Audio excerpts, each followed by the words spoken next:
Welcome to the Norfolk UNordinary podcast. I'm your host, Dan Johnson. I've lived here in Norfolk County for over 40 years, and together today, we're going to hear from the unordinary people who make our small towns and countryside a great place to call home. This episode of Norfolk UNordinary is brought to you by Coco Cabana Chocolate Fudge Gourmet Cafe. Follow them on Facebook and Instagram as they're always posting pictures of new and creative sweet treats. When you drop into Coco Cabana, say hello to its owner, Dave Tank, who has been serving the Port Dover community since 1995. Say hello to me too. I try to start my day at Coco's with friendly conversation and a good cup of tea. Open 7 days a week year-round. Start your morning or fuel your afternoon with a hot coffee, tea, espresso, latte, and once you see it, you'll want to grab a little sweet piece of fudge from Coco Cabana, 16 Walker Street, Port Dover, Ontario. Gail Walker, welcome to the show. Hi, Dan. Hi, Gail. Gail, you're here because I think you're rather unordinary. So let's hear your story. Gail, you recently moved to Port Dover, Ontario. And what do you love about Port Dover? There's not much I don't like about Port Dover. Let's put it that way. I've lived in Simcoe most of my adult life, so we've just moved. We've been in Port Dover for a year now. Nice. And if I was to describe Gail, Gail's the lady in Port Dover, the teeny tiny little lady with black hair who's always running through the street. So if you see a lady running around, there's a good chance it's Gail Walker. We met a few years ago through running, right? Gail, do you remember the first time you met me? I do. I think it was at the track. Okay, yeah, the track in Port Dover. Yeah. Yeah, we went track for a run. Tuesday. Yeah. And at the time, I had gotten connected with a couple guys who were into triathlon, and I think they finally dragged me out to a Saturday morning run, and I lived in Waterford at the time, so getting down to Port Dover wasn't always convenient, but it was great to meet you. And a couple weekends ago, you and I went to Niagara Falls with a couple other runners from Port Dover, and we participated in the Niagara Falls International Marathon, right? That's right. Yeah. Half marathon, and I did the half. Dan did the full. Right? Yeah. Eric and I did the full, and tell me about the morning. Like, wasn't it just the most, I don't know that I've ever experienced a more perfect weather day, especially seeing as the middle of October. For Niagara. It's kind of known for its not so nice weather. Yeah, tell me about the day. Tell me about the day. Perfect.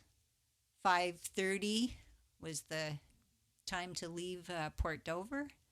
And I think our timing was a little close for Dan arriving on time. We still had to pick up our bibs in the morning, but it was one of those just perfect starts.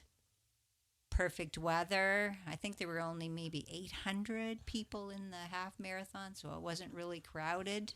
Mm-hmm. And the sun was shining. Yeah. I had a throwaway shirt that I peeled off in about 10 minutes at the start of the race, and then it was just like the stars aligned for me. Yep.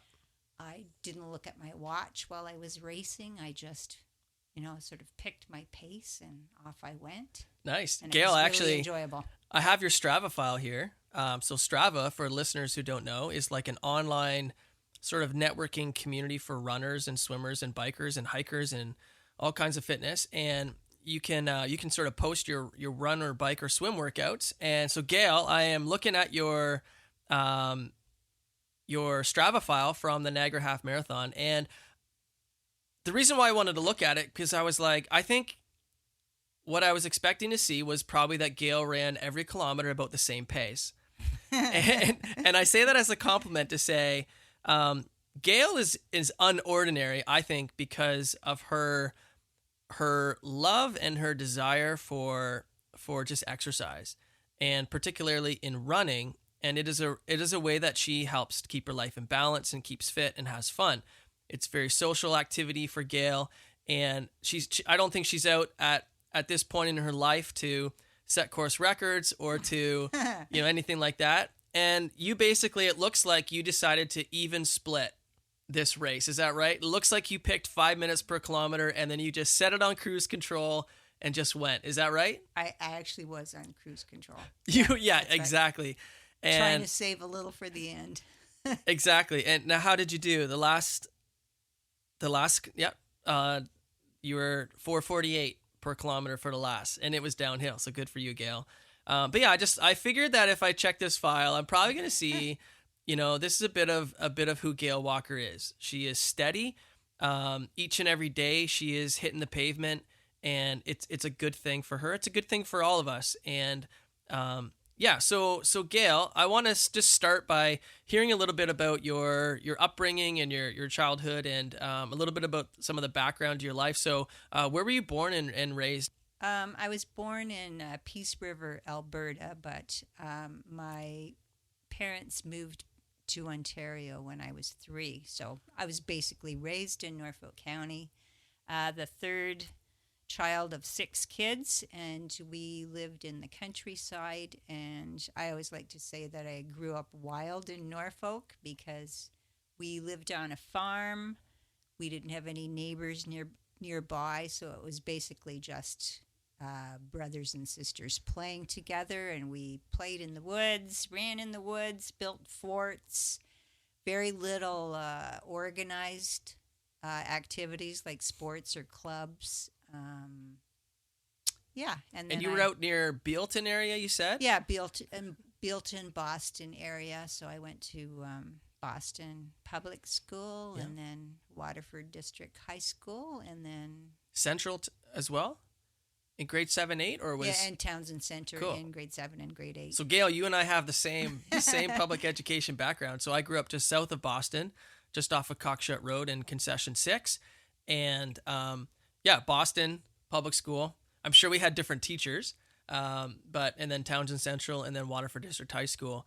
Good, and even the way that you just described your sort of upbringing was like outside, wild, free, limited options for entertainment. So finding ways to entertain yourself and just the beauty of outdoors. There's so much out there to create, to experience, just to enjoy. And that was essentially you and your 5 siblings hanging out. Now, you were never causing trouble, were you? Like, were you innocent fun and everything, or? For the most part. Okay, for the most part. We'll leave it at that. Wonderful. And now into you get out of high school and you have some training and background, education, and then how did that lead into career and life and things like that? I went to University of Waterloo and took fine arts. While I was in high school, I really had no athletic background. That is not my, I didn't grow up with an athletic background, but I was into the arts, so more of an artsy-fartsy type. So I studied fine arts at Waterloo, and then did a variety of things until I decided that I wanted to go to teacher's college. So I did that way later in life. Mm-hmm. And taught until I retired. Taught basically primary grades, kindergarten to grade 3. Kindergarten to grade 3, so that's kind of like working in the circus, right? That's right. And did you love it? Those are my monkeys, and it was my circus. I did love it. It sort of was always entertaining. Every day was something different, and you never knew what was going to happen that day. So always a little bit of excitement. Yeah, no, that's great. So for the listeners, I have an education background as well, and teaching. I was a high school teacher for a number of years in physical education and health and other subjects as well. But I'm now doing a little bit of supply teaching with the elementary school system, and I love that grade of grade 1, grade 2, grade 3. Like, it's just so fun. It is. A circus is like not the right way to describe it, but what I mean is there's a lot of action. There's a lot going on. A lot of things to get your attention. A lot of performers. It's fun. Like, it is a fun environment to be in. It is pretty draining though. Come 3 o'clock, you've had probably 500 questions you've answered that day. You've had nonstop attention. You just give, and a lot of our educators, they do that, right? All day long, day in, day out, and parents appreciate it more than anyone, and they're especially thankful. So, I think excellent career choice. What made you I don't think we chatted about this pre-recording, but like what made you like move into going back to school? And must have been motivated by something. Yeah, what motivated you to go back to school later on in life and then consider, a new career path? I think I've always liked explaining things. I think the arts sort of led me in that direction. I did some preschool art classes at Linwood Arts Center, which is a local art center in Simcoe, and just like that interaction with the kids. And so I decided to go back. I actually worked as an EA before I went to Teachers College, just to make sure that, yes, that was something that I wanted to do. Nice. And then went to Teachers College. Wonderful. And kindergarten, I think I just loved the open-endedness of that. I mean, you have a curriculum that you follow, but I don't know. I could work the arts into almost every aspect of the kindergarten curriculum. And Great. Well, in grade 1 and grade 2 as well. Like, there's still lots of, ways to work that in, so... Let's shift gears here a little bit, Gail. It's great to hear a little bit of your background, your upbringing, and things like that. When you think about Norfolk County, you went to University of Waterloo. Interestingly, my wife went to Waterloo. I went to Wilfrid Laurier University. I lived in Australia for a year, so I've traveled a little bit around. And when I was in Australia after the end of the year, I was on the fence about coming home or not. In fact, I was pretty close to. I had a full-time job offer. I could have taught phys ed in Australia, in a city called Surfer's Paradise, right? Which was just this amazing place in the world. But it just wasn't home, and I didn't want to start a life there. And there was something about home that I just really wanted to come home. And then in coming home, I was thinking about starting a life in Waterloo. There was more teaching jobs and maybe opportunity there. But I was really determined. I felt like I really wanted to be back home in Norfolk County. There's just that sense of home. Gail, tell me a little bit about Norfolk County and, what makes it a place that you and your husband, Gary, have decided to call home. Norfolk County, boy, we have it all here, really, especially if you're somebody like myself and you, Dan, you're involved in outdoor activities like running and cycling. We have it all. We have an abundance of natural beauty around us. Mm-hmm. We've got Lake Erie and what that provides for athletic outdoor people, like paddle boarding, open water swimming. When you think of running, people who have to run in a city like Toronto, there's traffic, cars, other bikes. Concrete. Last year I went for a 200-kilometer cycle with friends just because we wanted to, and you can go for kilometers on some of the backcountry roads in Norfolk County and not meet a car. You can ride together and chat and not have to worry about traffic on some of the back roads of Norfolk County. So I don't know, I think it's just the beauty of Norfolk County and the options for outdoor adventures. We have the trails. We have Turkey Point, Long Point. It's just a great place to be outdoors. I love it. Which is important to me. I love it. If I was to describe Norfolk County to someone and said, what do you love, or what's the most beautiful part of it, or something like that, I would just say back roads.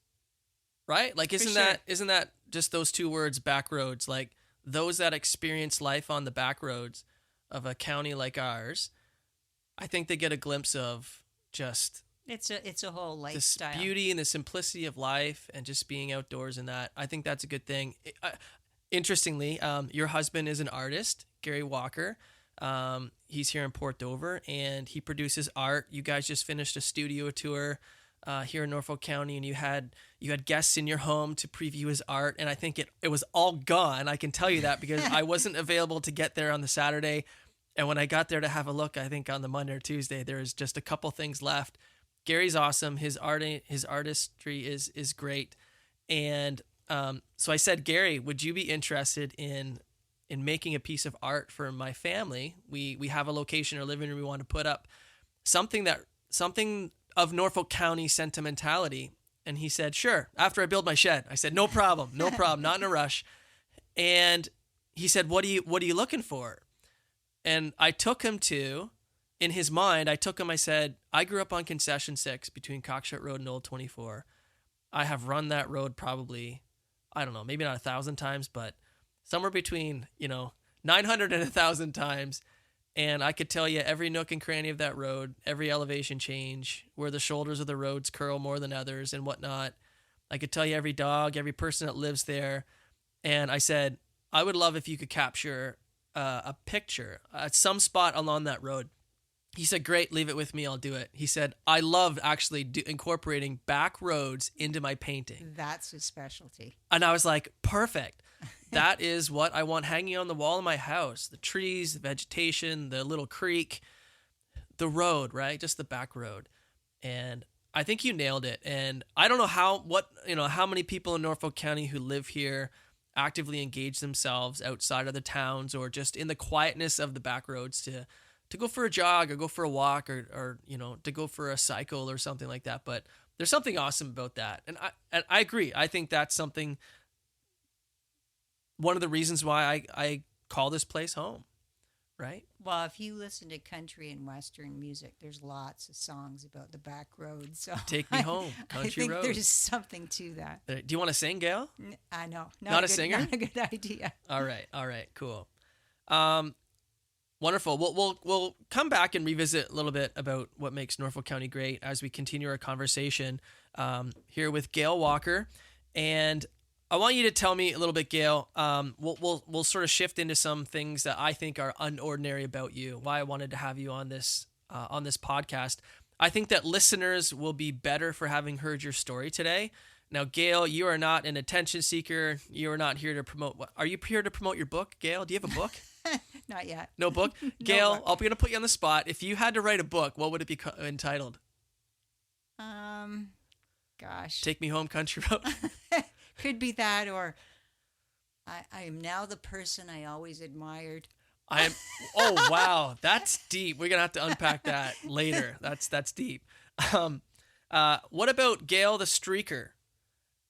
With clothes on or off? Well, yeah, because Gail, we need to address this issue. Rumor has it you're quite the streaker, and what I mean by that is during the pandemic, or I think close to the beginning of it, I don't know if you decided you're going to do this or you sort of stumbled into it. So maybe you could tell me how it happened. But you have just end of September.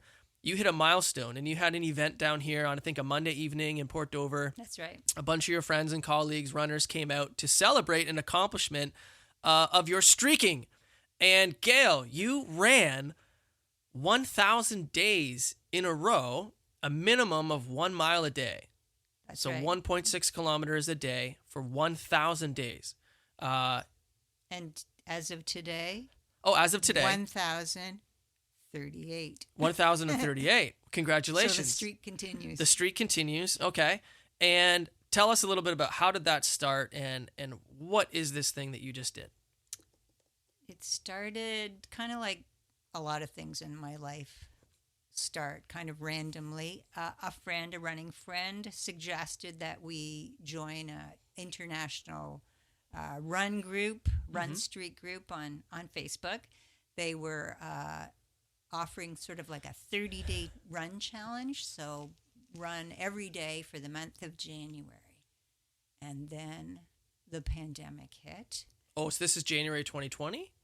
Yes. Okay. And then the pandemic hit, right? And the world started folding in on us. And I just kept going with the run streak, and it soon just became the constant, the sort of thread that was carrying me through. And it was like it was the thing I could control, the one thing I could keep doing as everything closed down. And then even the trail, Lynn Valley Trail, which at that point we were still living in Simcoe, and we lived right beside the Lynn Valley Trail, and that was somewhere where I could run almost daily, but then they closed the trail. So wow. I had to drive myself somewhere out in the country to find sort of a different inspirational place to run. And the streak just kept on going. And then I thought, well, maybe I'll run for 100 days, 200 days, 500. And then I don't know, then the goal became 1,000 days. And now I'm not sure what the goal is. I'm not sure how this is going to end. Maybe just one day I'll be like Forrest Gump and I'll just stop running. What is this line in Forrest Gump? I think I'm tired now, or something like that. I don't know what it is. That's but right. And I'll just think stop. I'll go home and see Janny. Yeah. Interesting. Okay, so like when you wake up in the morning, like when your eyes open up, are your feet already moving? Like, are your feet controlling your brain, or is your brain still in control of your body? Like, how do you make the decisions when your body doesn't want to go? You're tired, you're sick, it's pouring, the rain's coming down sideways, there's a foot of snow. What goes on there?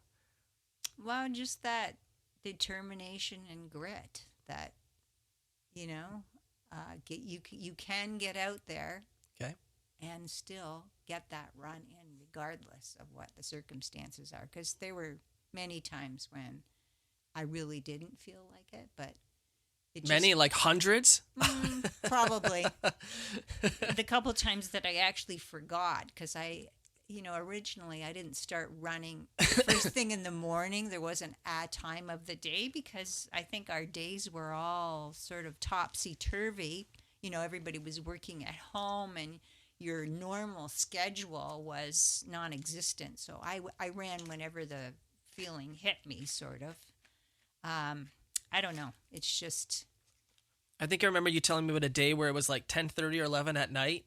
And yes. For some reason you forgot that you hadn't run yet. And it was circumstantially, you were away at visiting guests or something. And you just... Well, we were at the cottage in Long Point. And... having a nice glass of wine, and then suddenly it's 10:30, 11:45, and I think, oh, I forgot to run today. So there are no streetlights in Long Point. It's very dark, very scary. So I still managed to get that run in. That's amazing. Now, so Gail the Streaker, I like the book, Reflections on A Crazy Life with Gail Walker. Maybe that could be the byline. I could write the introduction for you if you'd like. Thank you. Actually, no, you need people that know you way better than me to write the introduction. Gail, I want to talk about just some of your other accomplishments. Like you do more than just run.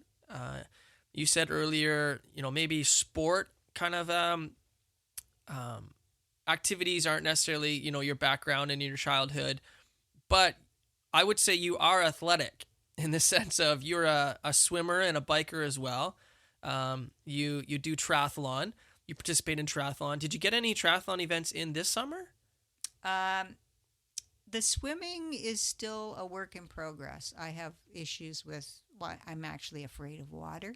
Okay. So I'm still working on the swimming part. I've only really done one triathlon. Okay. So when you did Muskoka, did you do the duathlon? Duathlon. Okay. Yeah, okay. That's I got you. My event. Okay. I still have visions of me becoming a swimmer, and it's something I will work on again. Yes. Not right now. Very good. But it's fear is something to overcome, and I'm still working on that. But I got into duathlons. Do you mean open water swimming? Or like swimming lengths in a pool is also... and open water swimming. So pool's intimidating as well? A bit of fear there? It's just that fear of water. Wow, interesting. Cool. Can you attribute that to something? I can. Yeah? An event as a child, watching my father almost drowned at the Waterford Ponds because teenager was there and started going under, and my dad... pulled him out of the water, and I was watching as an 8-year-old, and my dad did manage to get him out of the water, but he kept pulling my dad under. So we were watching as kids, and it turned out fine. He was fine. The boy was fine, but that was something that I had totally forgotten about maybe my brain just Wow. said you need to forget about this. But Okay. anyway, I had no memory of that, and until I went to a hypnotherapist, and Okay. that's what came out of, the Wow. sessions of why the fear of water. So Wow. it was quite the discovery. Wow. My sisters remembered the event, but I didn't. Interesting. Well, Anyway, so that fear of water, that's what I'm trying to overcome. I did one open water event, and it was like just a panic attack that lasted for the Right. whole time I was in the water. So wow. still work to be done. But the duathlon, I started cycling as a cross training for Mm-hmm. running, and that eventually turned into Yeah. triathlon. So I've done quite a few of those. Good. Now, you are also, Gail, a 4-time Boston Marathon finisher. Is that Yes. right? Right. Good. And just so the audience knows, you can't just sign up for the Boston Marathon, I know. right? And you have to do really, really well in a marathon before the Boston Marathon in order to qualify. So there are time minimums. So, for example, for me, last month I ran just under 3 hour and 40-minute marathon. I would have to run under 3 hours and 10 minutes in order just to qualify for Boston Marathon. So I would have to shave off about 30 minutes.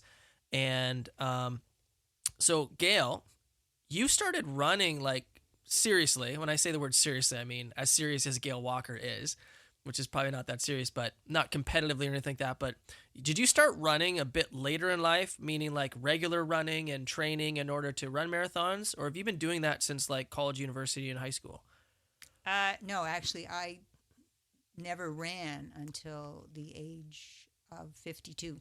52. 52. So if you're listening and you're 52 and this podcast has been interesting, you know what you need to do now. You need to believe that you can do it, okay? Now, well, it wasn't my idea Oh. to start running. Okay. Life was stressful at my workplace, so a colleague suggested that some of us start a Learn to Run program in Port Dover. There's this new guy, Scott Brockbank, started a run group. So I said, sure, I'll sign up. So 4 of us signed up. I was the only one that finished the 12-week program. And that was in the fall. And by the spring, I was doing a half marathon. Wow. So the Learn to Run program really worked for me. good. And then I think I was hooked after that. After that first half marathon, I thought, wow, I just did that.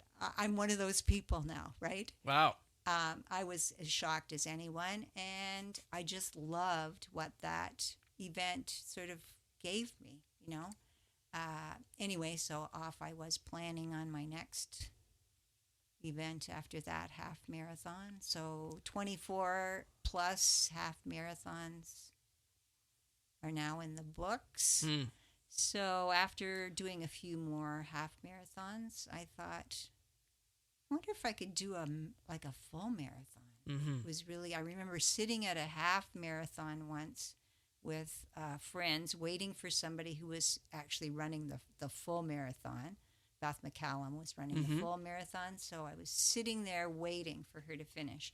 And we were watching all of these people come across the finish line thinking, and I actually said out loud, I don't think I could ever do that. Like, look at them. They can barely move. Right, Why would yeah. I do that to myself? Yeah, why would you do that? That's a great Why question. would you do that?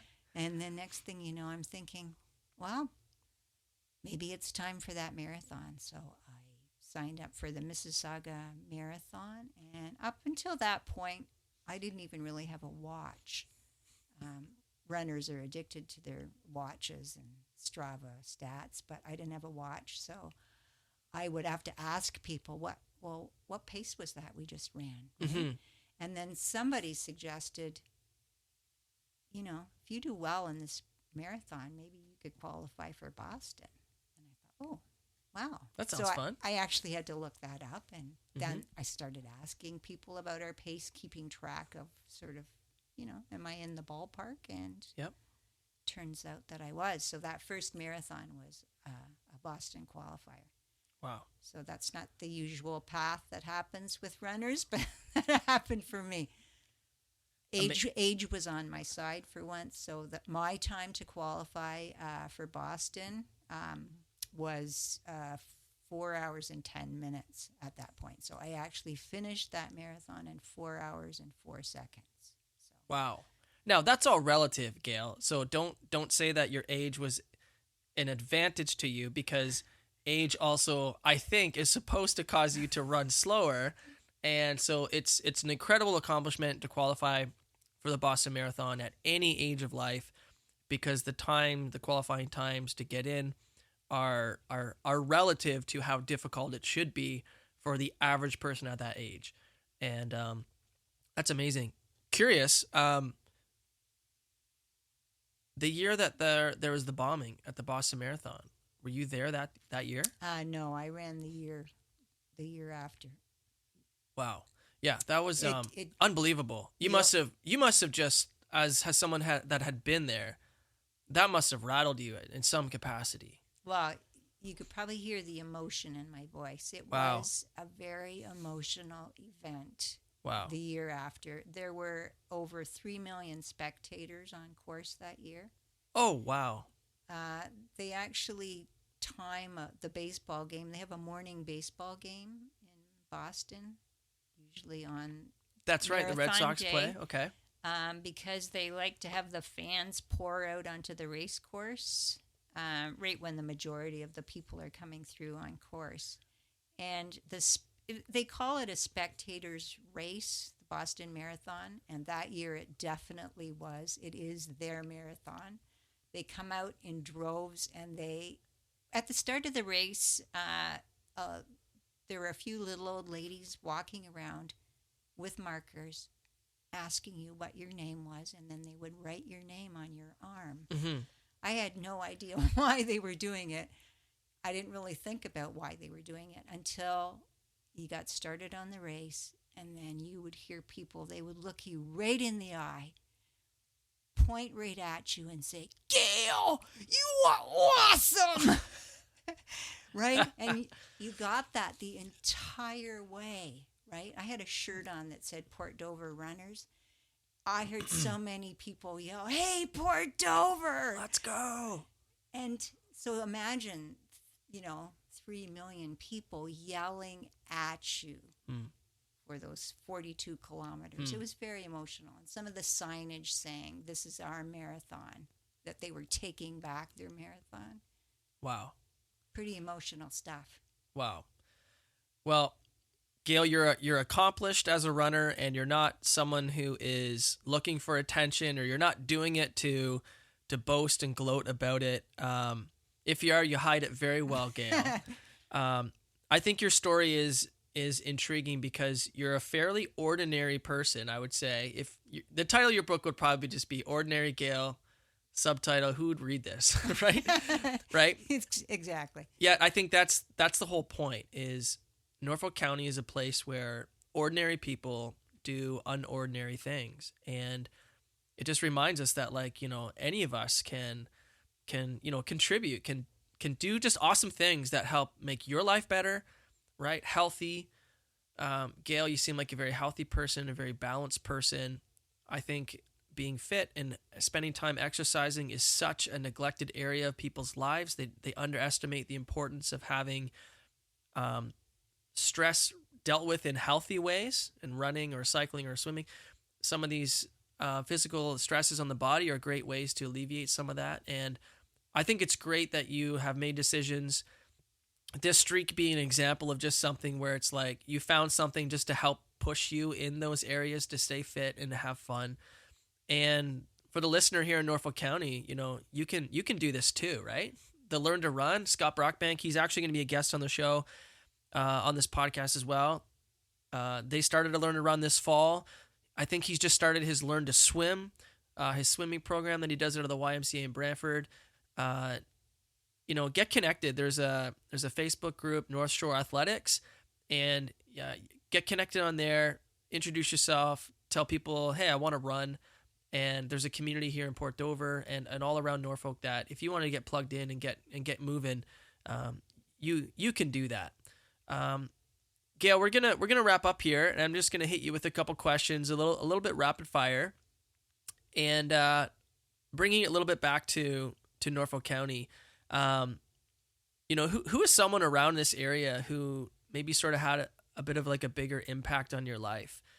And it may not just be an individual, but it may be like an institution. For example, like, a church or a club or a school or something like that you were part of. It may be like a teacher, a mentor, maybe a parent. But I think Norfolk County produces some awesome people. And I think that awesome people contribute to making Norfolk County a great place. And so for you, who are some of those people or those institutions? And I want to give you an opportunity to say thank you, because I know that that's on your heart to do so. Agreed. There are some awesome people in Norfolk County, and I think not being in a big city, you get to know sort of who's who of Norfolk County, because we're all small towns. Norfolk County is basically made up of small towns, and you get to meet somebody from all those small towns. But I would say North Shore Athletics is a group of runners, cyclists, swimmers from all parts of Norfolk County, and they've had an amazing influence on my life. Scott Brockbank was instrumental in putting North Shore Athletics together. The North Shore family is what I like to, how I like to refer to, this group of people. And a lot of those people, like you, Dan, have become my friends over the years. Probably the people I spend most of my time with now are people that were connected to North Shore.